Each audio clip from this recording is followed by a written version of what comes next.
sahabat Scripture Union Indonesia, selamat sore Bapak Ibu terkasih. Apa kabar di sore hari ini? Di hari Jumat, tanggal 23 Juni 2023. Saya Restu, kembali hadir menyapa Bapak dan Ibu selama 1 jam ke depan di dalam program Sejenak Bersama Scripture Union Indonesia.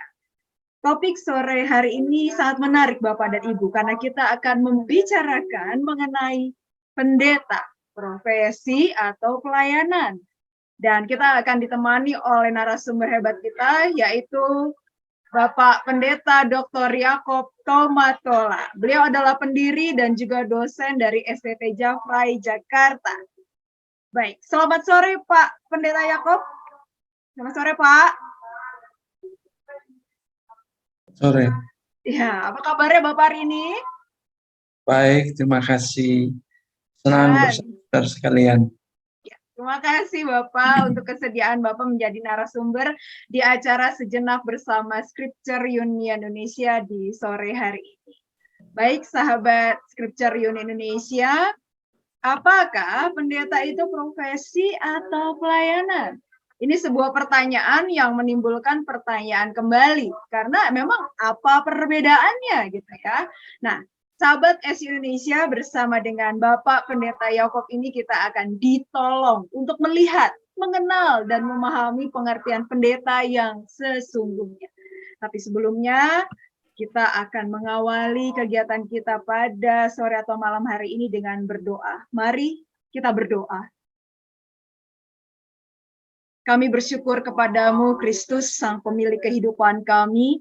Hari ini kami akan berbincang-bincang bersama dengan Bapak Pendeta Yakob mengenai pendeta. Apakah profesi atau pelayanan? Kiranya dalam pembicaraan pada sore hari ini di acara SBS UI, kami dapat memaknai makna sesungguhnya dari pendeta itu. Pelayanankah atau profesi? Tuhan berkati Bapak Pendeta Yakob sebagai narasumber dan kami semua di sini, sehingga jaringan yang kami gunakan hari ini dapat membantu di dalam acara ini berdapat lancar dengan baik pula. Terima kasih Kristus, inilah doa dan harapan kami kepadamu. Amin. Baik, Bapak Pendeta Yakob, sesi pertama ini kami serahkan kepada Bapak untuk memaparkan topik di sore hari ini. Silakan Pak Pendeta. Terima kasih, izinkan saya untuk share screen. Ya, pertama saya ingin menyampaikan ucapan terima kasih yang dalam pada Scripture Union Indonesia karena menyampaikan ucapan selamat bergabung, selamat datang di ruang percakapan bersama Scripture Union Indonesia. Saya Yakob Tomatola. Pokok malam ini adalah tentang pendeta. Apakah ini suatu profesi atau pelayanan? Pertanyaan ini sangat menarik. Kekasih Tuhan, tatkala kita membincangkan atau berbicara tentang pertanyaan pendeta, profesi atau pelayanan, sebenarnya adalah pertanyaan yang sudah digumuli dalam waktu yang panjang di kalangan gereja Kristen, khususnya oleh para pemimpin. Istilah profesi yang bersumber dari kata profession, yang artinya work, job, employment, occupation, dan sebagainya, telah dimaknakan secara dualistis dan membedakannya secara berseberangan dengan pelayanan atau ministry yang merujuk kepada pekerjaan yang dilakukan oleh seorang pendeta atau aktivis kegerejaan lainnya. Tatkala kita mempertanyakan frasa pendeta, profesi, atau pelayanan, seperti yang telah dinyatakan tadi, maka percakapan ini akan menyentuh beberapa sisi antara lain pemaknaan pendeta dan pemaknaan profesi dan pelayanan, kemudian kesamaan dan perbedaan antara penggunaan istilah profesi dan pelayanan, lalu implikasi dan hubungan profesi dan pelayanan bagi gereja. Maju lebih jauh. Pertanyaan tentang apakah pendeta itu profesi atau pelayanan sudah diperdebatkan dalam lingkungan gereja Kristen untuk waktu yang panjang. Dalam observasi setidaknya ada beberapa alasan yang melatar belakangi perbedaan ini, antara lain pertama, pemaknaan yang berbeda dengan latar nilai teologi yang dianut. Yang kedua, penggunaan istilah profesi atau profession dan pelayanan ministry dalam lingkungan gereja di Barat telah dikontraskan satu dengan lainnya.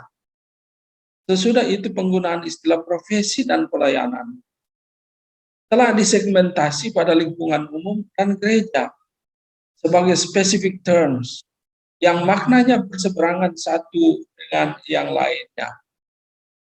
Meninjau analisis yang telah saya kemukakan, perlu ditegaskan bahwa pokok tentang pendeta itu sebagai profesi atau bukan telah didiskusikan sebelumnya di kalangan gereja. Misalnya, saya menemukan bahwa gereja Protestan di Indonesia bagian Barat telah mendiskusikannya. Dengan demikian, mengetengahkan gagasan tersebut dalam diskursus ini, maka pokok yang akan kita diskusikan antara lain, pertama, pemaknaan profesi dan pelayanan. Sesudah itu, kesamaan dan perbedaan antara profesi dan pelayanan dalam perspektif Kristen. Kemudian, implikasi praktis hubungan profesi dan pelayanan bagi gereja yang akan diakhiri dengan satu kesimpulan. Sekarang kita awali dengan pemaknaan profesi dan pelayanan. Istilah profesi dijelaskan sebagai bidang pekerjaan yang dilandasi pendidikan, melibatkan keterampilan, kejuruan, dan sebagainya secara tertentu. Secara khusus, istilah profesi berasal dari kata profession. Ini adalah satu vokasi atau bidang kerja atau posisi tugas yang menuntut adanya pendidikan lanjutan dan pelatihan khusus, serta melibatkan kecerdasan intelektual, seperti pekerjaan pada bidang medis, hukum, teologi, permesinan, mengajar, dan sebagainya. Dari kata profesi muncul istilah profesional, yang berarti bersangkutan dengan profesi, memerlukan kepandaian khusus untuk menjalankannya, kemudian mengharuskan adanya pembayaran untuk melakukannya. Selanjutnya, istilah profesionalisme berhubungan dengan mutu atau kualitas dan tindak tanduk yang merupakan ciri dari suatu profesi. Sedangkan istilah profesionalitas berkenaan dengan perihal profesi atau keprofesian atau kemampuan untuk bertindak secara profesional. Setio Wibowo dalam menjelaskan tentang makna profesi, beliau mengatakan, kata benda profesio berarti pernyataan di depan umum atau resmi atau pemakluman, kemudian laporan resmi tentang harta kekayaan, catatan resmi, sesudah itu pekerjaan, jabatan, keahlian, kemudian memiliki sesuatu pekerjaan atau mata pencarian, jabatan mahaguru retorika, kaul, ikrar, pengakuan, ataupun pernyataan.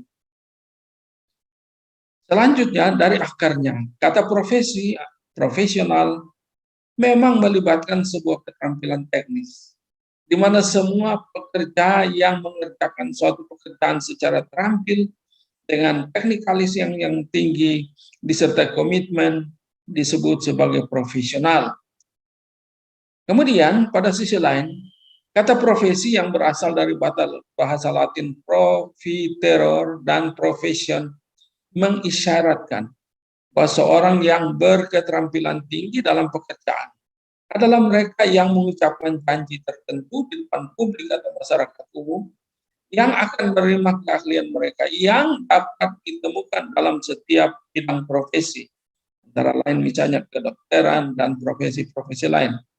Keterampilan kerja yang diikuti dengan pengakuan di depan umum atau janji di depan umum seperti ini dipagari dengan etika, moral, dan etos yang harus dipertanggungjawabkan. Kemudian istilah pelayanan dijelaskan sebagai perihal atau cara melayani, usaha melayani kebutuhan orang lain dengan memperoleh imbalan, kemudahan yang diberikan sehubungan dengan jual beli barang atau jasa.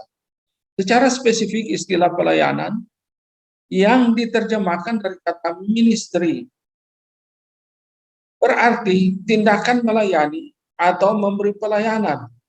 Istilah pelayanan atau ministry juga mengimplikasi adanya suatu fungsi atau jabatan dan masa kerja dari seseorang pelayan dalam bidang keagamaan atau pejabat gereja.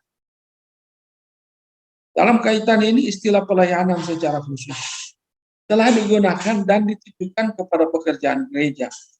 Dari penggunaan khusus inilah, maka sering terjadi pembedaan yang diperbesar dengan mengkontraskan pelayanan yang dianggap sebagai hal atau pekerjaan rohani yang sering disebut sacred dan pekerjaan umum atau profesi lainnya yang kadang-kadang kita dengar disebut sekular yang sebenarnya mengimplikasi profane dan itu hal yang negatif.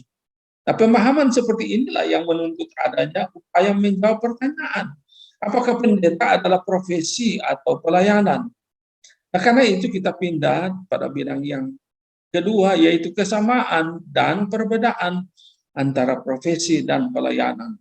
J.M. Murphy mengatakan bahwa profesi adalah suatu panggilan pekerjaan atau tugas yang menuntut pengetahuan, keahlian, dan kecakapan khusus yang selaras dengan karakteristik dan sikap serta prosedur etika yang telah ditetapkan oleh otoritas kerja yang berhubungan dengan standar kerja yang diuntukkan bagi suatu posisi tugas dan mendapatkan atau keuntungan finansial bagi mereka yang menjalankannya. Pernyataan Murphy ini memberikan sekilas kesamaan dan perbedaan yang terdapat dalam istilah profesi dan pelayanan dalam perspektif Kristen. Nah, selanjutnya, hal tersebut dapat dijelaskan sebagai berikut. Pertama, orang Kristen akan mengakui jika dikatakan bahwa profesi dan pelayanan adalah panggilan atas tugas khusus bagi setiap orang. Kemudian profesi dan pelayanan sama-sama menuntut adanya pengetahuan, keahlian, dan kecakapan khusus untuk melakukan tugas yang terkait. Sesudah itu yang ketiga, profesi dan pelayanan dibangun di atas etika yang melibatkan nilai batin, moral, ekspresi etika dalam kehidupan nyata, dan etos, yaitu penerapan etika dalam kerja maupun etiket yang berterima dan sepadan dalam setiap tugas.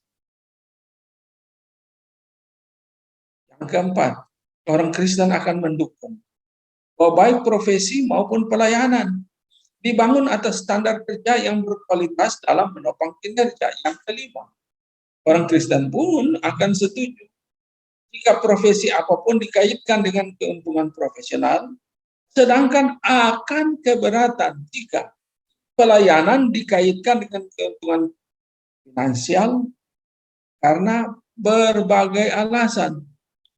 Selanjutnya, pemahaman profesi dan profesionalisme di dalam pelayanan berarti pejabat gereja yang mengembangkan pengetahuan khusus dalam bidang Alkitab, teologi, sejarah, agama, ibadah, dan liturgi, berkhotbah, pelayanan pastoral, dan konseling yang dibangun serta selaras dengan kompetensi yang diperlukan dengan dasar-dasar etika dan moral yang khusus dalam menjalankan tugas kegerejaan yang diekspresikan berdasarkan atau berlandaskan kasih dan kepedulian terhadap mereka yang dilayani.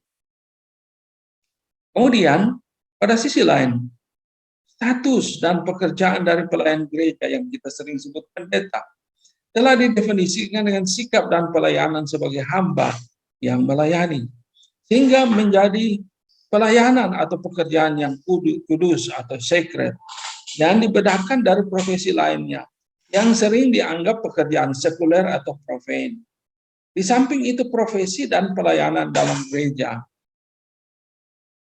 telah dipertentangkan secara spesifik, di mana ada kecenderungan memberi penekanan kepada aspek spiritual dari pelayanan para pelayan gereja itu sendiri. Dengan tugas berkhotbah, penginjilan, nubuatan, pelayanan kepedulian, administrasi gereja, sakramen, pendidikan, perayaan, disiplin, pembaruan sosial, dan rekonsiliasi yang telah dilihat melulu dari perspektif rohani. Nah, melihat penjelasan tentang profesi dan pelayanan seperti yang telah saya uraikan di atas, ini muncul pertanyaan, apa sesungguhnya yang harus kita pahami di sini? Hal-hal yang perlu dipertimbangkan adalah pertama, kita dapat sepakat untuk tidak sepakat dan sebaliknya tidak sepakat untuk sepakat. Bahwa profesi dan pelayanan sama-sama diawali dari panggilan bagi tugas yang memerlukan pengetahuan, kemudian keahlian dan kecakapan yang harus dibangun di atas nilai etika, moral, etos, dan etika kerja yang benar, serta memiliki standar kerja berkualitas dan memerlukan dana. Pasti semua sepakat dengan itu.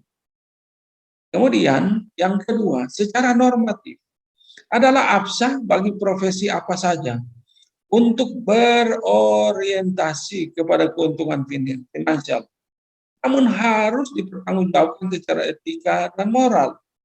Tetapi dalam pandangan Kristen, orientasi dan keinginan mencari keuntungan dalam pelayanan bukan saja tabu, tetapi adalah suatu kesalahan fatal dalam perspektif Alkitab.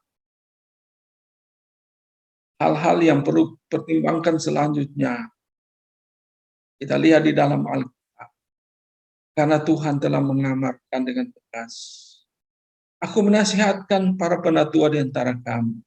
Aku sebagai teman penatua dan saksi penderitaan Kristus, yang juga akan mendapat bagian dalam kemuliaan yang akan dinyatakan kelak. Gembalakanlah kawanan domba Allah yang ada padamu. Jangan dengan paksa, tetapi dengan sukarela sesuai dengan kehendak Allah.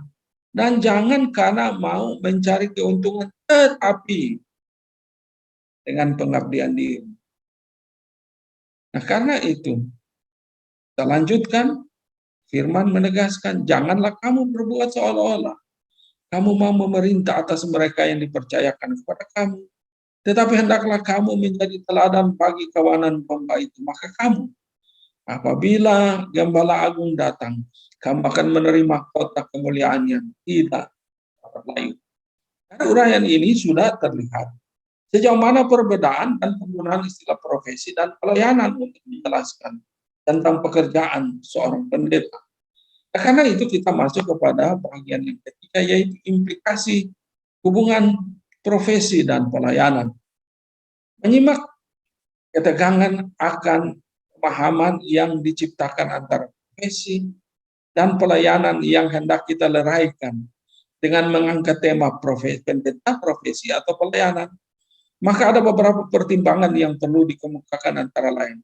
Pertama, sumber kata pelayanan dan pelayan, diakonia, yang sesungguhnya adalah istilah yang digunakan untuk menjelaskan tentang pelayanan yang diberikan gereja atau tugas yang dipercayakan gereja untuk melayani anggotanya dan juga masyarakat umum.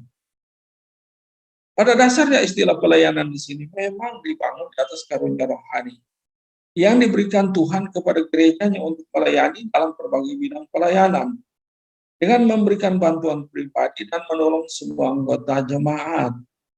Selain itu, semua anggota gereja juga dilengkapi dengan berbagai karunia rohani untuk menolong orang-orang lain dalam masyarakat. Nah, uraian ini menegaskan bahwa tugas gereja dan pelayanan bersifat inklusif, yang melibatkan pelayanan secara khusus bagi anggota gereja dan pelayanan secara umum kepada masyarakat. Yang kedua, pelayan dan pelayanan berhubungan dengan peran kepemimpinan dalam gereja seperti rasul, dengan tugas pengutusan dan pemuridan. Selain itu ada nabi, di samping itu ada peran sebagai guru, sesudah itu ada peran sebagai gembala yang bertanggung jawab menggembalakan gereja berhubungan dengan pelayanan gereja maupun pelayanan umum lainnya. Yang ketiga, pelayan dan pelayanan mengimplikasikan bahwa sesungguhnya ada otoritas yang diberi Tuhan bagi gerejanya untuk melaksanakan tugas, kemudian kewenangan, hak, kewajiban, tanggung jawab, dan pertanggungjawaban yang melibatkan adanya urusan organisasi yang berlaku secara khusus di gereja maupun organisasi umum lainnya. Yang keempat, dari uraian yang telah saya kemukakan di depan, terlihat bahwa perbedaan antara profesi dan pelayanan sudah dikaitkan dengan pekerjaan umum yang dibedakan dengan pekerjaan rohani. Namun signifikansi pembedaan ini tidak terletak pada apakah suatu pekerjaan itu adalah umum atau rohani, tetapi sesungguhnya terletak pada beberapa faktor, antara lain nilai etika, moral, etos, dan etiket yang dianut.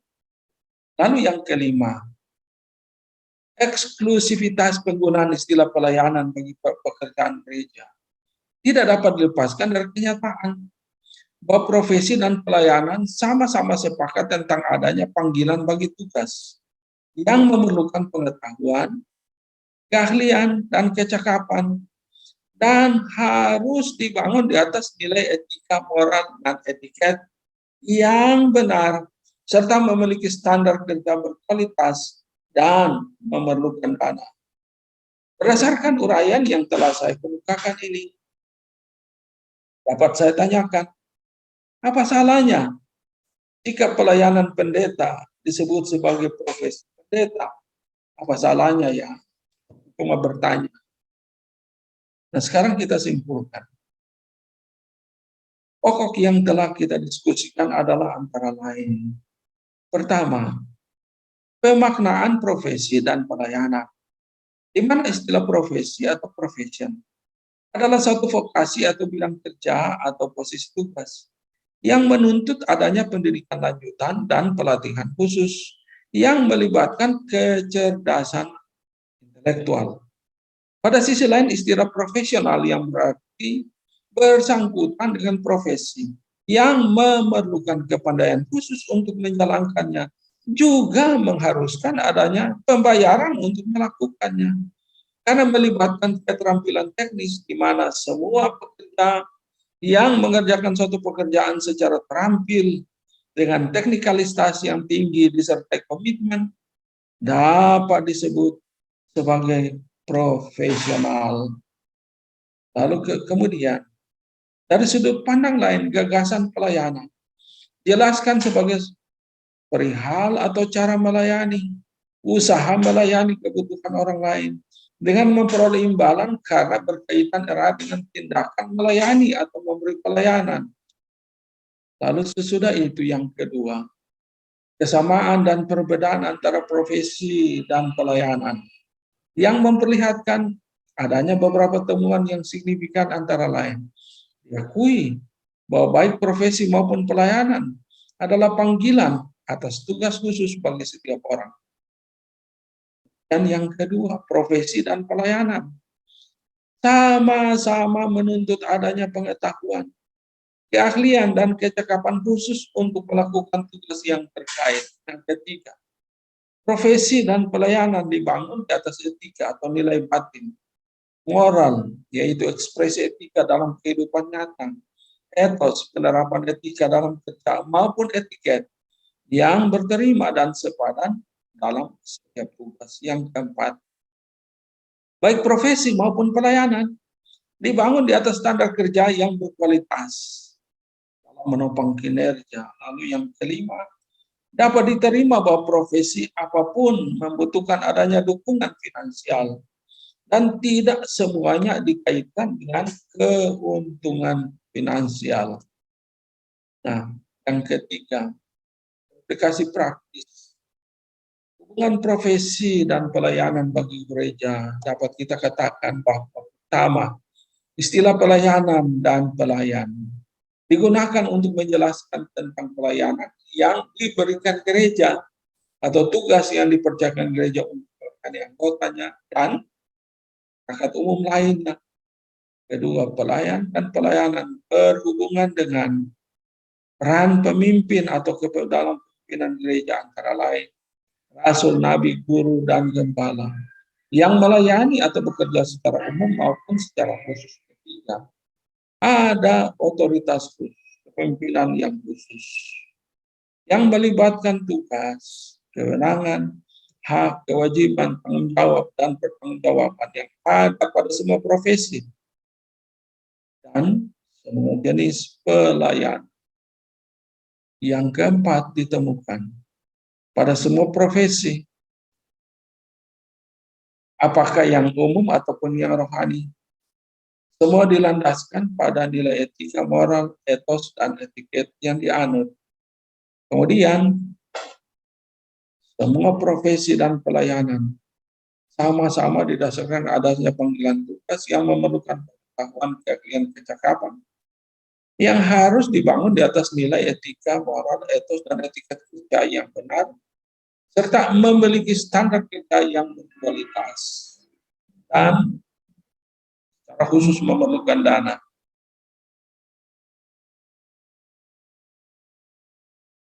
Nah, karena itu beberapa hal yang perlu dipertimbangkan dari perspektif Kristen. Antara lain, pertama adalah fakta bahwa profesi dan pelayanan sama-sama diawali dari panggilan bagi tugas yang memerlukan pengetahuan, keahlian, dan kecakapan yang harus dibangun di atas nilai etika, moral, etos, dan etiket kerja yang benar, dan ada standar kerja berkualitas dan memerlukan dana seperti telah saya tekankan berulang.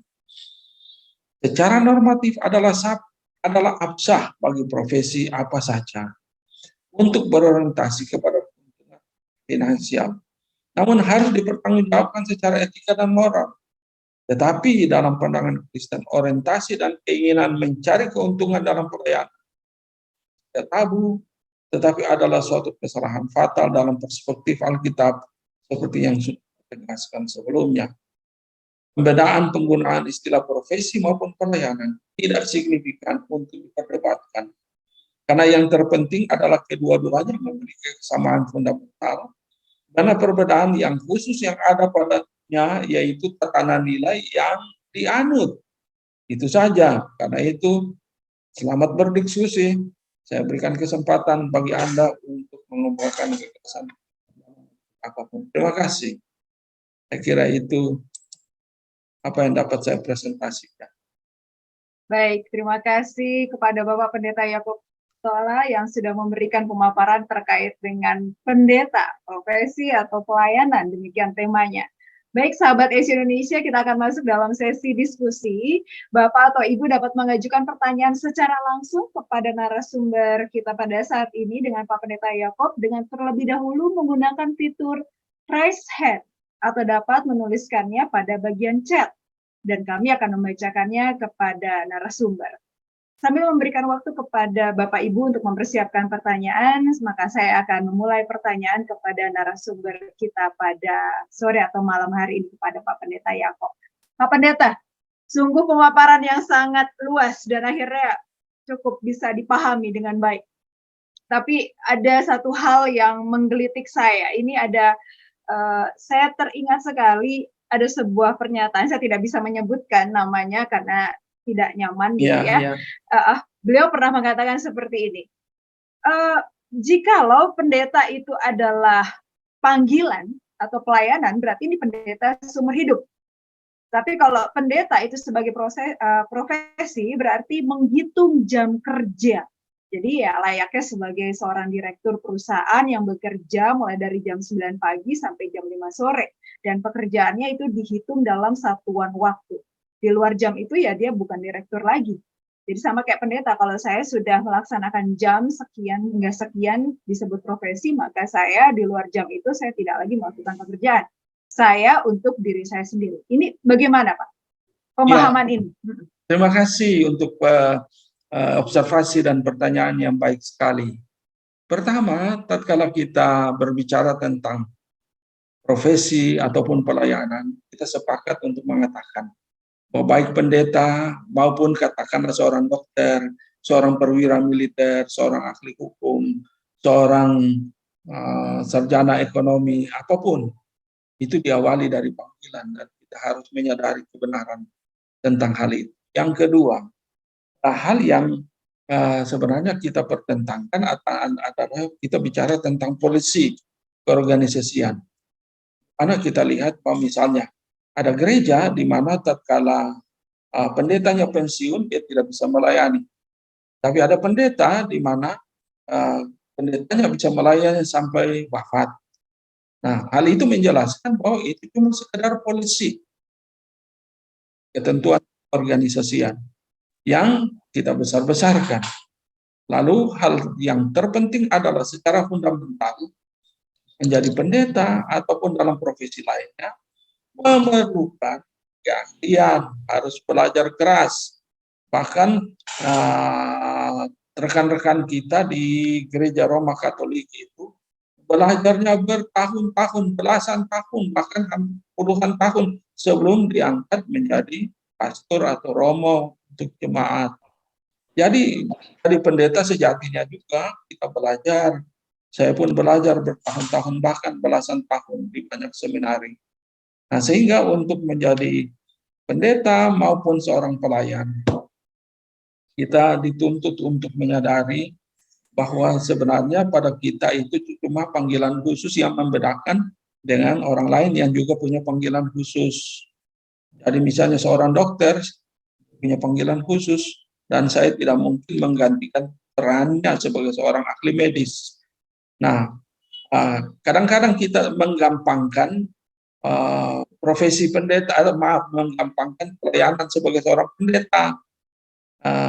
Orang dari profesi apa saja bisa jadi pendeta sekarang ini. Itu pun cuma polisi dari organisasi gereja. Tapi prinsipnya adalah semua harus punya kapasitas dan dibangun di atas etika moral yang tinggi.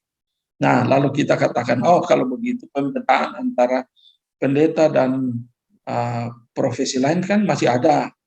Antara lain misalnya, untuk jadi pendeta tidak harus punya etos kependetaan. Sebenarnya ada, bukan tidak ada. Lalu setidaknya setiap pendeta yang ditabiskan itu mengikrarkan janji di depan umum. Nah, itu sama dengan seorang dokter yang diteguhkan untuk pelayanan lalu dia membacakan etos kedokteran. Nah, jadi dengan demikian kita lihat bahwa bedaannya sangat tidak signifikan. Itu dapat dijelaskan. Terima kasih. Baik, berarti kurang lebih ada kode etik ya Pak Pendeta ya? Ya, ada kode etiknya. Oke, baik, baik. Terima kasih. Pak Pendeta, terkait dengan panggilan, ini Pak Togi Sinaga, kalau ada di chat, Bapak bisa juga membacanya, tapi saya akan membacakannya. Apakah panggilan Nabi dan Rasul saat ini masih ada? Itu pertanyaan yang sudah dikumpulkan dalam sekolah teologi. Jadi untuk yang tidak sekolah teologi tentu cuma sekedar penjelasan.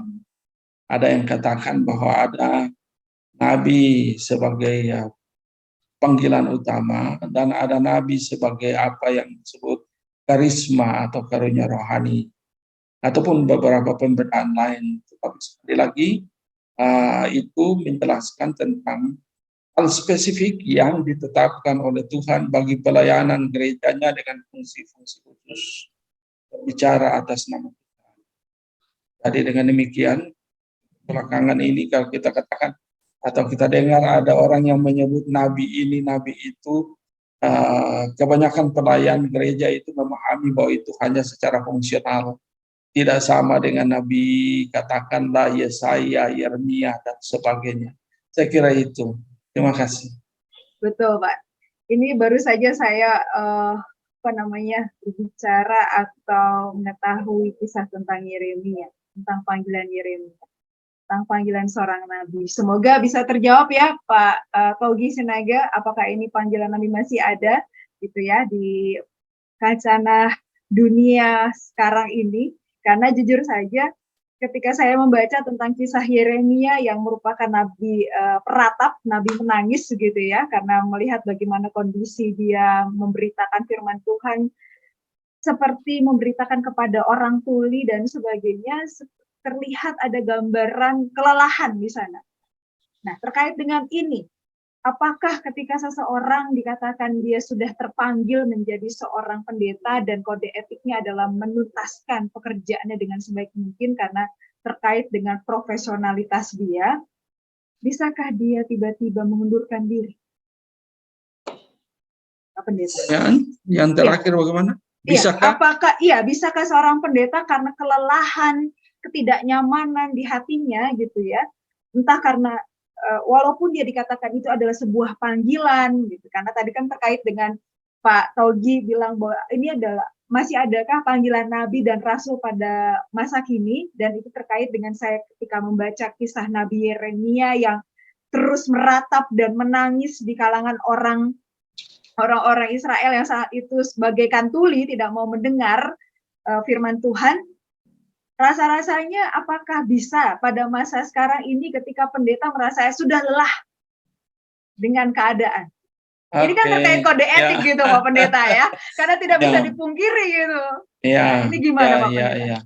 Nah, panggilan Tuhan tentu disertai dengan komitmen dedikasi untuk melayani yang dipagari oleh etos, etiket, dan nah, kalau kita mau sebut kode etik boleh saja.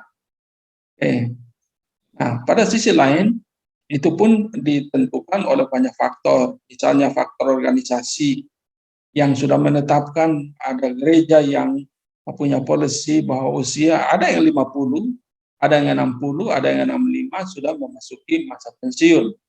Maka orang melihatnya kok tidak beda dengan yang lain. Karena itu sikap untuk mengabdi sebagai seorang pelayan itulah yang membedakan antara yang melayani sebagai pendeta dan melayani sebagai seorang katakanlah jenderal. Pada usia 58 dia pensiun. Maka dia tidak lagi jadi jenderal aktif. Dia sudah pensiun, memasuki masa pensiun. Pendeta, ada gereja yang mengizinkan tetap menggunakan nama atau istilah pendeta di depannya sekalipun sudah pensiun, ada yang menambah dengan emeritus dan seterusnya. Tetapi pada dasarnya pelayanan yang sesungguhnya itu tidak berhenti. Itu tergantung dari pemahaman, motivasi, dan rencana untuk mengisi kehidupan. Jadi sebagai contoh, seorang jenderal kalau dia sesudah memasuki masa pensiun dan berhenti, otomatis itu akan menimbulkan ketidakseimbangan, bahkan disturbance psikologis di dalam dirinya. Sama seperti seorang pendeta. Nah, karena itu kalau dia lelah dan dia mau berhenti dalam pengertian dia sudah sakit, itu urusan pribadi. Tetapi itu tidak bisa menjadi standar untuk umum, artinya tidak menjadi norma. Sehingga tiap-tiap oranglah yang memutuskan kapan dia berhenti melayani. Karena sekalipun dia masih ingin melayani, tapi fisik tidak menunjukkan pun sama. Usia itu sangat mempengaruhi kemampuan dan kapabilitas untuk berbuat dan seterusnya. Orang yang sudah berusia lanjut, dia punya kemampuan berpikir itu secara psikologis bersifat komprehensif dengan sendirinya. Pada sisi lain, fisiknya tidak mendukung, sehingga dia tidak akan bisa melakukan seperti apa yang dia pikirkan. Dibanding dengan pada usia muda. Usia muda semangat tinggi, tapi pemikiran itu bagaikan menggunakan kacamata kuda memandang satu perspektif ke depan. Karena itu dalam usia muda biasanya orang fighting dengan sekuat tenaga. Lalu dia menggapai sesuatu dan kemudian waktu dia tua dia juga memasuki siklus yang sama dengan orang lain. Sehingga faktor kelelahan untuk berhenti dalam pelayanan itu keputusan pribadi, tapi tidak menjadi norma bagi semua. Tergantung dari sikap dan kemudian perencanaan kehidupan ke depan. Sehingga tatkala kita berhenti melayani dalam struktur, kita masih bisa menerapkan pendekatan pelayanan sebagai suatu panggilan khusus untuk melakukan hal-hal yang non-struktural. Itu pun bisa. Terima kasih. Baik Pak Pendeta, ini masih dengan Pak Togi Sinaga lagi. Beliau bertanya, bagaimana dengan rasul seperti yang ada di gereja karismatik? Bagaimana Pak Pendeta? Itu kan urusan gereja karismatik. Mereka itu menyangkut apa yang saya sebut teologi yang mereka anut, nilai-nilai yang mereka kembangkan, kemudian ketentuan organisasi yang sudah mereka tetapkan. Sehingga ada lebih baik kita fokus kepada apa yang kita pahami dan melakukannya dengan benar saja, ketimbang melihat apa yang dilakukan orang lain. Ya, kalau mau jadi rasul ya pindah saja ke sana. Itu gampang saja. Tetapi penggunaan istilah rasul secara umum harus juga difahami secara universal dalam panggilan gereja. Jadi gereja itu terutus ke dalam dunia. Jadi sebenarnya kalau penggunaan istilah rasul, kita semua terutus ke dalam dunia. Seperti yang didoakan oleh Tuhan Yesus dalam Yohanes 17 ayat 18, 20 ayat 21. Sehingga sebenarnya gereja ada di dalam dunia, gereja terutus oleh dunia. Hanya kalau bicara tentang rasul sebagai panggilan khusus, seperti Rasul Paulus, Rasul Petrus, itu kan rasul yang secara otentik itu merupakan bagian dari rencana Tuhan menghadirkan mereka dalam sejarah. Sedangkan sekarang itu kan hanya sebagai apa yang kita sebut fungsional, rasul fungsional. Jadi kalau mereka mau menggunakan itu urusan mereka deh, itu keyakinan mereka deh, itu polisi organisasi mereka, terserahlah. Ranahnya masing-masing ya Pak. Iya. Ya itu ada pagernya masing-masing dan iya, kita tidak mau menyentuh hal diri sensitif. sendiri. Betul, betul. Itu sudah hal yang berbeda. Nanti terlalu bergeser jauh gitu. Makasih. Baik, semoga terjawab Pak Togi Sinaga bahwa kita adalah rasul-rasul fungsional. Jadi kita tidak mau merambah ke arah yang lebih sensitif lagi. Baik, silakan Ibu Bapak yang mau bertanya langsung kepada Pak Pendeta Yakob mengenai kependetaan, profesi atau pelayanan, atau bisa langsung bertanya di bagian chat, karena cukup menarik dengan tema kita hari ini, profesi atau pelayanan. Pak Pendeta, ini sebenarnya tidak bisa dipungkiri, karena ada tadi ada celetukan yang berbicara kepada saya bahwa, oke, saya sebelum meneruskan ini ada Pak Berkat Gea nih, karena saya tunda dulu pertanyaan dari saya Pak Pendeta, karena Pak Berkat Gea sudah langsung on the spot nih, videonya terbuka. Silakan Pak Gea, langsung saja. Oh, audionya belum terdengar Pak. Oh iya. Pak Berkat. Iya, iya. Oke, silakan. Sudah? Ya, sudah. Ya, shalom, selamat malam Pak Pendeta. Selamat malam. Ya, terima kasih banyak untuk materi yang sudah dijabarkan. Pertanyaan saya Pak, karena tadi disampaikan bahwa memang pendeta itu adalah profesi. Nah, jadi pertanyaan saya, apakah pendeta itu bisa berusaha atau berbisnis, bekerja gitu? Demikian Pak Pendeta, terima kasih. Tolong diulang ya, saya kurang dengar. Ya, apakah pendeta itu bisa berusaha atau berbisnis, bekerja? Ya, terima kasih Pak Pendeta. Ya. Nah, pertanyaan saya begini, saya balik tanya ya, mengapa tidak sekalian menjadi mahasiswa Fakultas Ekonomi untuk kemudian berbisnis dan sebagainya. Oke, itu pertanyaan biasa saja ya. Sehingga olehnya saya berpendapat bahwa sekali pendeta tetap pendeta, dan biasanya ada masalah dengan apa yang sudah saya sedikit singgung tadi, yaitu bahwa pendeta untuk menjadi pebisnis kelihatannya rada sukar dan ada masalah yang bisa ditimbulkan oleh tindakannya. Tapi pebisnis kalau jadi pendeta kan mudah saja ya di beberapa gereja. Jadi dalam kaitan ini saya tidak ingin berkutat apakah pendeta bisa jadi pebisnis atau pebisnis jadi pendeta. Cuma saya tanya begini, saya balik bertanya, apakah pendeta punya hak untuk hidup sejahtera secara ekonomi sama dengan mereka yang dalam pekerjaan lain? Nah, kalau kita katakan ya, oke, ada konsekuensi. Pertanyaannya, bagaimana caranya? Apakah dia berbisnis? Jadi saya sebenarnya mengetengahkan sebuah gagasan yang berangkat dari kolaborasi antara pemikiran, kepemimpinan, dan entrepreneur. Di mana tatkala kita berbicara tentang pendeta, dia seorang pemimpin. Tetapi dia bisa melakukan sesuatu yang saya sebut sebagai peran yang bahasanya sudah digunakan oleh pemerintah untuk waktu yang panjang, yaitu kader pembangunan. Sehingga kalau dia berperan sebagai kader pembangunan, dia tidak sekedar memanfaatkan panggilannya untuk berkhotbah, mengajar, tetapi dia menjadi model untuk pembangunan kehidupan sosial, pembangunan kehidupan ekonomi. Yang olehnya dia tatkala memimpin di jemaat manapun, dia memiliki kapasitas untuk membangun kehidupan ekonomi jemaat.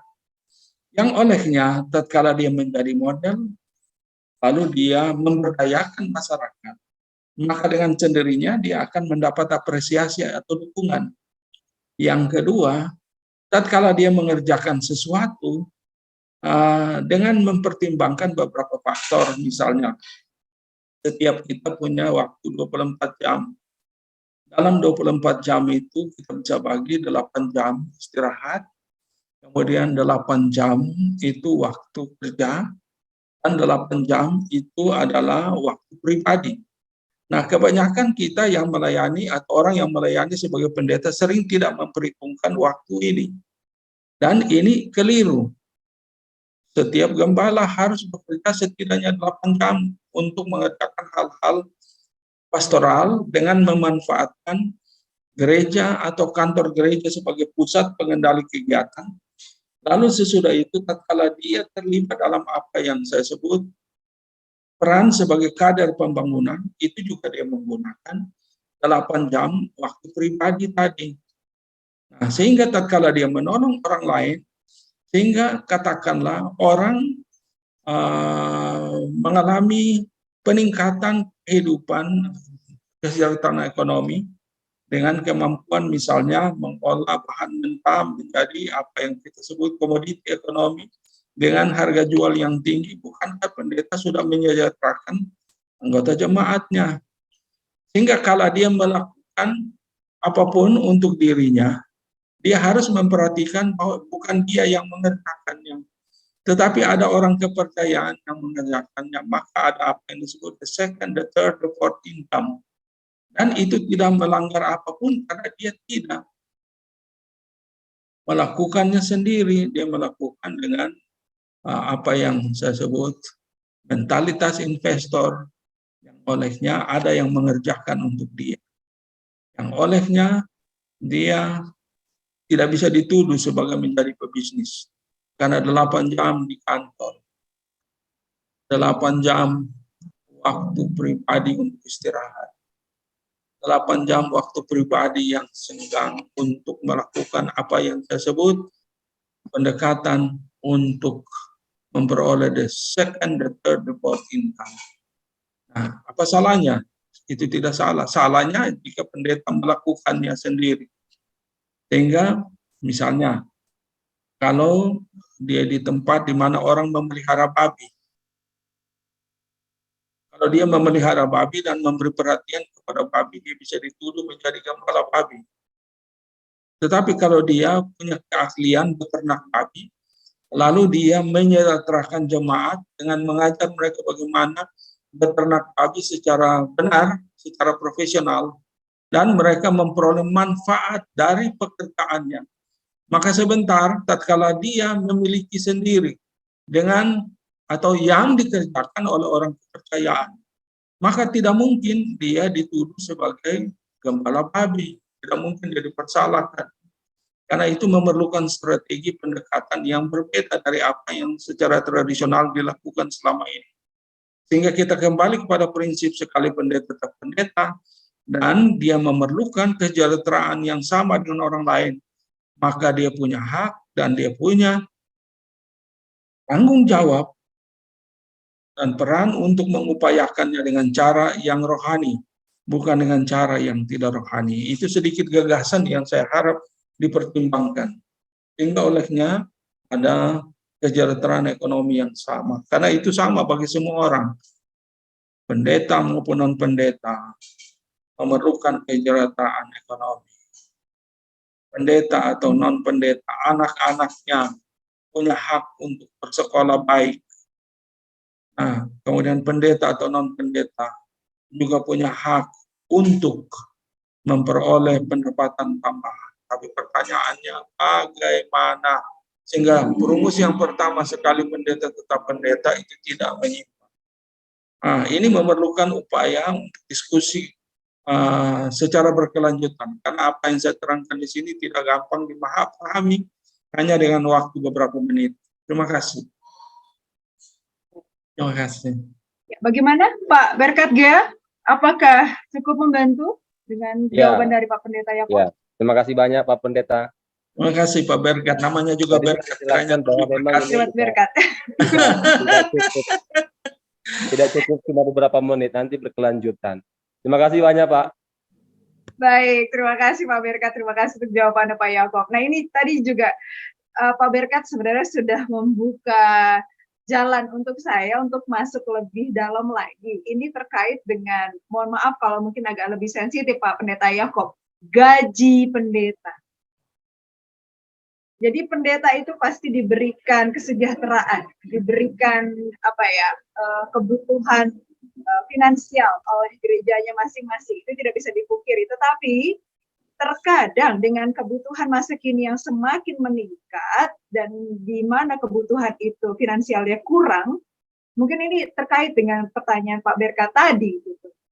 Apakah bisa di luar tadi itu bisa kita mencari atau para pendeta ini mencari pekerjaan untuk menambahkan pundi-pundi finansial ya begitu. Nah, untuk menutupi kebutuhan finansialnya ini Pak Pendeta Yakob.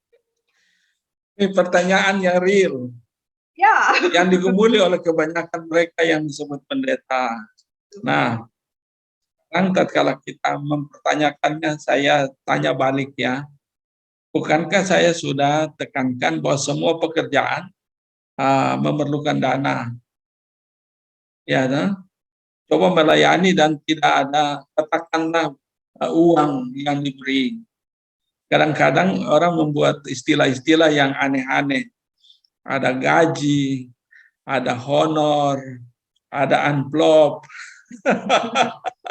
Dan masing-masing punya nilai serta punya dampak tersendiri. Katakanlah, tatkala orang melayani dan disebut PK, ya, sama yang mirip dengan amplop. Saya secara pribadi itu tidak terganggu sih, karena saya tidak pikir apa yang akan saya peroleh. Saya tidak akan menanyakan kepada orang yang mengundang saya untuk melayani berapa PK yang akan mereka beri. Karena bagi saya segala sesuatu itu akan dicukupkan. Karena firman ini sudah masuk ke nilai ya. Firman menegaskan setiap orang yang melayani dari Injil akan hidup oleh Injil itu sendiri. Yang melayani Injil akan hidup dari dan oleh Injil itu sendiri. Sehingga saya membangun nilai seperti itu. Pada sisi lain, kita sebagai orang yang bekerja juga harus punya kecakapan ekonomi. Maaf untuk para pendeta, termasuk saya terlalu terlambat untuk membangun gagasan ini, padahal saya sudah menggumulinya, sudah mempertanyakan lama. Saya punya kesempatan 30-an tahun yang lalu belajar dalam perspektif kepemimpinan. Sehingga akhirnya saya mulai menemukan ternyata kebanyakan kita tidak punya yang disebut kecakapan entrepreneur, kecakapan ekonomi, dan tidak punya mentalitas seperti itu sama sekali. Jadi para pendeta maaf ya, maaf sekali lagi maaf. Kalau dilihat dari perspektif yang dikembangkan oleh Robert Kiyosaki tentang pekerjaan, maka para pendeta itu di atas kuli. Jadi ada kuli, ada apa yang saya sebut mentalitas pegawai. Dan para pendeta itu cenderung bermentalitas sebagai pegawai. Tunggu akhir bulan. Dan bayangkan saja pendapatan dan pemasukan gereja kecil, dan akhir bulan yang dia peroleh juga kecil. maka sudah dapat dibayangkan dampaknya. Lalu dia tergoda untuk menjadi apa yang disebut pemilik usaha. Dan saya selalu katakan siapapun yang adalah pendeta yang mau menjadi pengusaha, saya anjurkan supaya pertama sinode kalau bisa menegur dan bila perlu dipecat. Keras ya. Yang kedua, saya menganjurkan kalau bisa dia undurkan diri.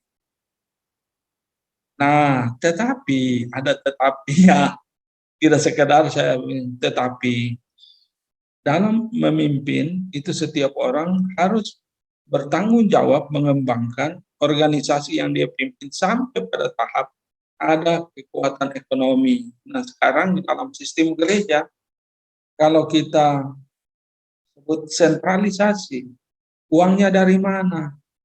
Menyebut desentralisasi, uangnya dari mana? Itu juga yang selalu dipertanyakan. Bukankah itu dari jemaat? Karena itu kembali kepada apa yang saya katakan buat Pak Perka tadi. Seharusnya para pendeta itu punya kecakapan ekonomi dengan kemampuan apa yang saya sebut kader penggerak pembangunan untuk membangun orang lain, membangun masyarakat gereja, membangun jemaatnya sampai pada tingkat kemapanan ekonomi.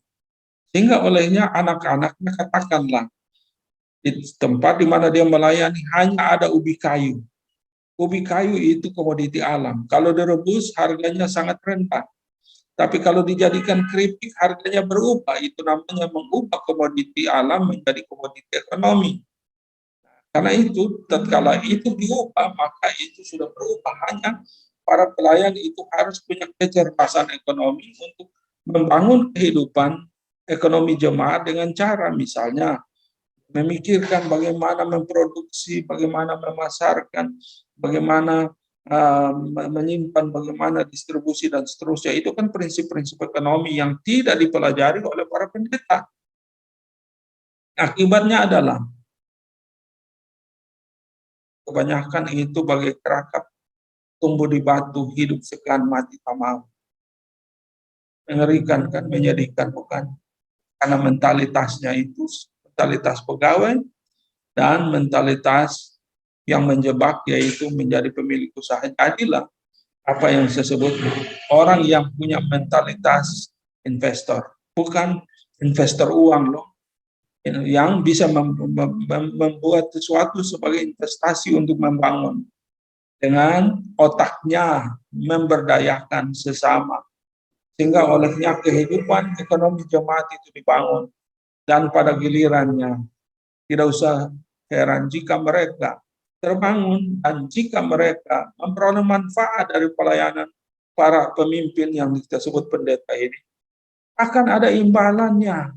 Orang Kristen itu selalu baik hati, sehingga jangan bicara soal hal-hal yang merupakan pemberian Kristen dalam gereja. Jika kita tidak meningkatkan kemampuan mereka, maka tidak usah heran bahwa mereka akan memberi dengan usaha yang keras, tetapi hasilnya sedikit. Contoh, di gereja-gereja kampung itu kan sangat menderita. Orang bawa persembahan cuma 1-2 telur misalnya ke gereja, katakanlah demikian. Tapi bagaimana kalau pendeta itu mengajarkan masyarakat gerejanya untuk memelihara ayam kampung secara berkualitas? Maka dari ayam kampung jemaat itu bisa hidup dan jemaat itu bisa bangkit secara finansial. Kira-kira itu gagasan. Sekali lagi, media yang kita gunakan tidak cukup untuk bertukar pikiran dari hati ke hati sampai menjadi jelas secara tuntas. Tapi itu gagasan yang saya kemukakan. Asal jangan menjadi pedagang, tetapi menjadi orang yang berpikiran untuk mendatangkan income dengan mendukung jemaat, mengangkat jemaat, dan akhirnya mengerjakan sesuatu yang dikerjakan oleh orang lain bagi dirinya. Itu tidak salah. Pasti menghasilkan. Terima kasih. Saya kira Terima kasih. gagasan yang saya kemukakan. Sama-sama. Jadi wirausaha ya Pak ya, wirausaha dari hamba Tuhan yang menguatkan kemandirian finansial gerejanya gitu ya. Iya, saya tidak cenderung memakai istilah wirausaha. Karena wirausaha itu monopoli bisnis. Tapi saya menggunakan istilah entrepreneur. Entrepreneur. Oh, seperti Ya. Paulus. Ya, Paulus sang Rasul entrepreneur. Paulus itu entrepreneur dalam bidang misi. Ya, oke. Dan Baik. seterusnya. Terima kasih. Baik Pak Pendeta, baik. Ya, Bapak Ibu yang terkasih, jikalau ada perjumpaan maka ada perpisahan. Maka Bapak Ibu, sahabat SI Indonesia, tidak terasa memang sudah 1 jam kita berlalu dan kita akan segera berpisah. Dan sebelum kita undur diri, kami mengucapkan banyak terima kasih kepada Ibu Bapak yang masih setia hingga saat ini bergabung dengan kami, walaupun mungkin di tengah-tengah kesibukan Bapak Ibu di tengah pelayanan. Kami mengucapkan syukur sekali dengan kesetiaan Ibu Bapak mengikuti acara ini dan mendengarkan materi yang cukup baik dari narasumber hebat kita, Pak Pendeta Yakob Tomatala. Oleh karena itulah, kami dari Scripture Indonesia mengucapkan terima kasih banyak kepada narasumber hebat kami saat ini, Bapak Pendeta Dr. Yakob Tomatala Demis. Beliau adalah pendiri dan dosen dari SMT Jamrai Jakarta sebagai narasumber di acara Sejenak Bersama Scripture Union Indonesia pada hari ini tanggal 23 Juni tahun 2023 dengan tema Pendeta, Profesi atau Pelayanan. Terima kasih Pak Pendeta, terima kasih banyak. Tuhan berkati. Tuhan berkati. Ya. Tidak percuma Terima Bapak, kasih pemahamannya Scripture hebat. Union Indonesia. Terima kasih Pak Pendeta Yakob Tomatala. Ya, terima kasih semua untuk hadir dan berdiskusi walaupun banyak kali satu arah saja, tapi kiranya ada sentuhan yang membuka wawasan dan memberi semangat untuk bangkit. Betul. Tuhan berkati. Baik. Sekali lagi terima kasih untuk kerjasama yang baik sekali. Baik, ini sambil saya diiringi dengan suara dari seberang sana yang memanggil sahabat-sahabat kita untuk beribadah. Ibu Bapak, ada informasi dari kami bahwa ini adalah paket buku hamba Tuhan, di mana ada seri menjelajah perjanjian lama, jilid 1 sampai dengan 4, dan juga buku menjelajah perjanjian baru, jilid 1 sampai dengan 2, dan ini tersedia dengan paket yang sangat lengkap. Dan paket kali ini, Bu Bapak, kami persembahkan bagi para hamba Tuhan yang dimana tetap setia melayani Tuhan dan umatnya di berbagai kota ataupun kabupaten di Indonesia. Untuk itulah, kami mengundang Ibu Bapak dan saudara-saudara terkasih untuk berpartisipasi dalam membagikan paket lengkap ini bagi para hamba Tuhan di daerah Siberut, Sipora, Kupang, Jayapura, Medan, dan Toraja. Mari Ibu Bapak, kita berbagi buku-buku teologi yang sangat berguna ini untuk kualitas para hamba Tuhan semakin meningkat di daerah-daerah. Mari Ibu Bapak segera beli, dan informasi yang lengkap pemesanannya bisa Ibu Bapak lihat di dalam slide yang sudah kami tayangkan. Baik, ini adalah informasi pertama, dan informasi berikutnya adalah mari kita berjumpa kembali 2 minggu mendatang, di mana kita akan bersama-sama berjalan menjelajahi kitab Mazmur. Kita yang sangat suka berselancar di kitab Mazmur ini sangat tepat, karena bersama dengan narasumber Ibu Pendeta Dr. Murtini Ehanusa. Beliau adalah pendeta pelayanan khusus GKJ, Gereja Kristen Jawa di LKP Sinode. Kita bersama-sama di tanggal 14 Juli akan melihat bagaimana kitab Mazmur ini dibuat. Kitab Mazmur ini kemudian mengajak kita memuji Tuhan, baik di dalam penderitaan, di dalam ucapan syukur, di dalam duka, maupun di dalam suka. Tidak ada ruginya, Ibu Bapak, mengikuti kegiatan kami 2 minggu mendatang.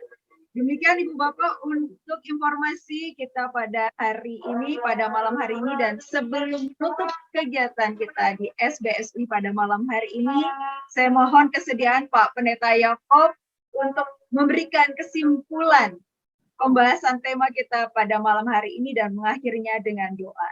Silakan Pak Pendeta Yakob. Terima kasih untuk Scripture Union yang memberi kesempatan bagi saya. Pertama, semua pekerjaan itu diawali dari panggilan.